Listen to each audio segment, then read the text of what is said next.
হয়েছে, ওনার কাছে ইনজিল নাজিল হয়েছিল। এবং এই শামের মর্যাদার ব্যাপারে অনেক কথা আল্লাহর হাবিব সাল্লাল্লাহু আলাইহি ওয়াসাল্লাম তিনি বলেছেন।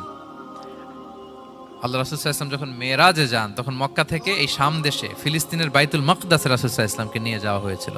এবং রাসূল সাল্লাল্লাহু আলাইহি ওয়াসাল্লাম প্রায় বলতেন, তুবা আলি শাম, শামের জন্য বরকত, কেননা ফেরেশতারা তাদের রহমতের পাখা শাম দেশের উপর বিছিয়ে রেখেছে। এবং তিনি বলতেন, ফিতনার সময় আলাইকুম বিশাম, তোমরা শামে যেও, শামে থেকো।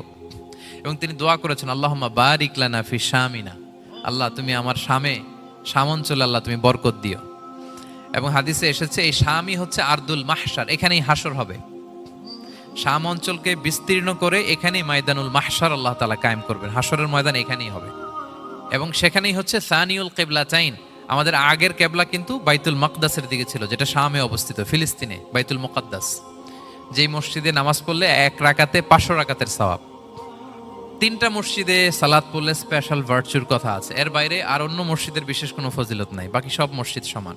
এক হচ্ছে মসজিদুল হারাম, 1 রাকাতে 1 লক্ষ রাকাত। 2 নম্বর মসজিদে নববী, 1 রাকাতে 1000 রাকাতের সওয়াব।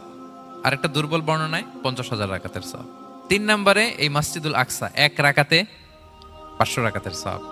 এই 3 মসজিদে যেন আমরা যে সালাত আদায় করতে পারি, আল্লাহ তুমি তৌফিক দান করো। 2 মসজিদে তো একেবারেই সহজ যাওয়া, মক্কা মদিনাতে। বাইতুল মাকদাসেও যেন আমরা যেতে পারি, আল্লাহ তুমি সেই পরিস্থিতি আমাদের জন্য তৈরি করে দাও।